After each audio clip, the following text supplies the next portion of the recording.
সংযুক্ত আরব আমিরাতের UAE Dubai শহরটি সারা বিশ্বের পর্যটকদের কাছে জনপ্রিয় গন্তব্য।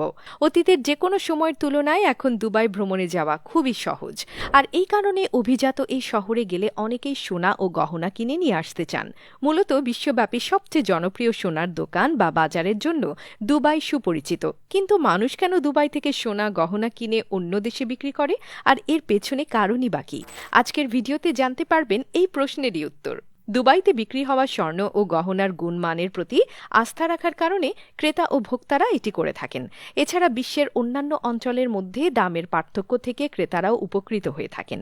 বিশ্বের কিছু দেশ অবশ্য একটি নির্দিষ্ট পরিমাণের ওপরে স্বর্ণ এবং গহনা ক্রয়ের উপর কর আরোপ করে থাকে, তবে দুবাইতে স্বর্ণের গহনা কেনার উপর কোনো কর নেই। যদি যাত্রীরা স্বর্ণ এবং গহনা বহন করার অনুমোদিত সীমা অতিক্রম করেন, তাহলেই কেবল কর্তৃপক্ষ সেগুলো বাজেয়াপ্ত করতে পারে। আবার এমন ক্ষেত্রে যাত্রীদের প্রতিটি দেশের নীতির উপর নির্ভর করে শুল্ক দিতেও বলা হয়ে থাকে। সংযুক্ত আরব আমিরাতে প্রবেশ বা বের হয়ে যাওয়ার সময় দেশটির বাসিন্দা এবং দর্শনার্থীদের যারা ৬০,০০০ দিরহামের বেশি মূল্যের নগদ অর্থ, স্বর্ণ গহনা, হীরা এবং অন্যান্য মূল্যবান জিনিসপত্র সাথে রাখেন, তাদের সেটি প্রকাশ করতে হবে। মালাবার গোল্ড অ্যান্ড ডায়মন্ডসের আন্তর্জাতিক অপারেশনের ব্যবস্থাপনা পরিচালক শামলাল আহমেদ বলেছেন, আমরা লক্ষ্য করেছি গ্রাহকরা দুবাইতে স্বর্ণের গহনা কিনছেন এবং অন্যান্য দেশে, বিশেষ করে ভারতে গিয়ে বিক্রি করছেন।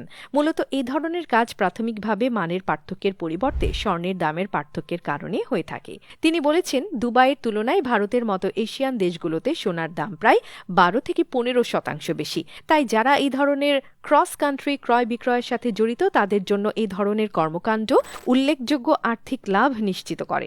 গত মাসে ভারত গহনা তৈরিতে ব্যবহৃত সোনা এবং রৌপ্যের আমদানি শুল্ক ১১ থেকে বাড়িয়ে ১৫% করেছে, যাতে এগুলো সোনা এবং রৌপ্য বারগুলোর শুল্কের সাথে সামঞ্জস্যপূর্ণ হয়।